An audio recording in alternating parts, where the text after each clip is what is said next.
तो चलिए दोस्तों, आज सीखते हैं घात किसे कहते हैं।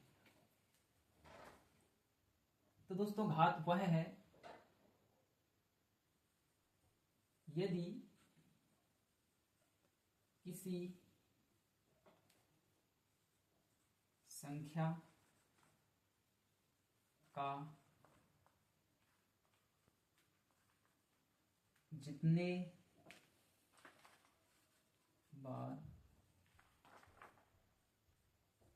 गुणा किया जाए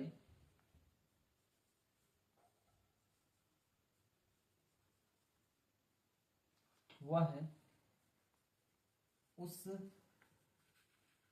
संख्या की क्या कहलाती है दोस्तों? घात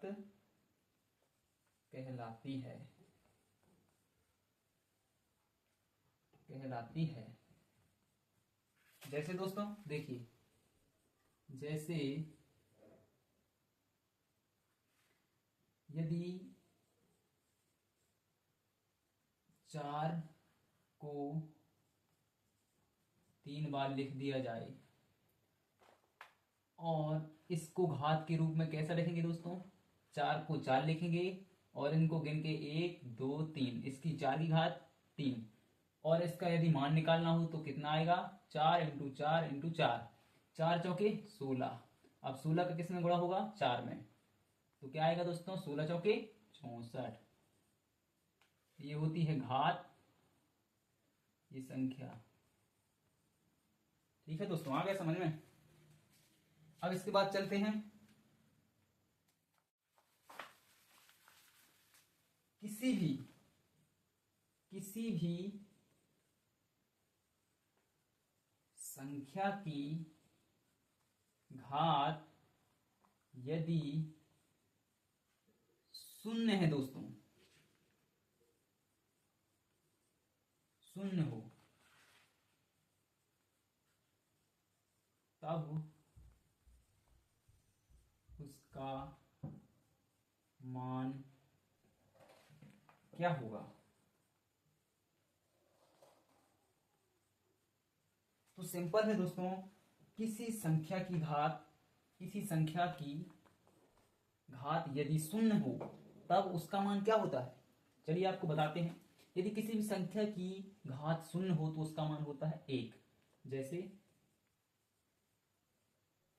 यदि 1 है, इसकी घात 0 लगी हुई है तो इसका मान होगा दोस्तों 1। कोई सी भी संख्या ले लो आप, 1000 ले लो। 1000 की यदि घात 0 है तो क्या आएगा दोस्तों? इसका मान 1 ही आएगा। ठीक है दोस्तों, यदि कोई चरपद है या a है, a की घात यदि 0 लगी हो तो इसका मान भी क्या आएगा दोस्तों? 1।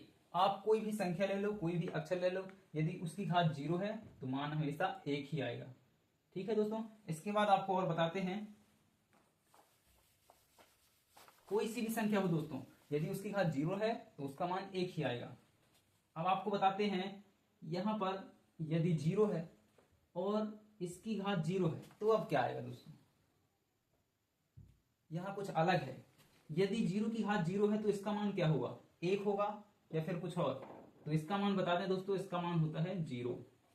1 कब लिखते हैं? 1 लिखा जाता नहीं है, ये अपरिभाषित माना जाता है दोस्तों। यदि 1 है, 1 अपरिभाषित है, अपरिभाषित माना जाता है। ठीक है दोस्तों, तो 0 की घात 0 का मान 0 होता है और बाकी 0 को छोड़कर जितनी भी संख्याएं हैं या फिर चरपद हैं, अपने अक्षर हैं, इसकी घात 0 हो या कुछ भी हो, z की भी घात 0 हो तो इसका मान 1 ही आएगा। ठीक है दोस्तों, तो आ गया आज की क्लास में बस इतना ही। उम्मीद करते हैं आप सभी को समझ में आ गया होगा। मिलते हैं नेक्स्ट क्लास में, तब तक के लिए आप सभी का धन्यवाद।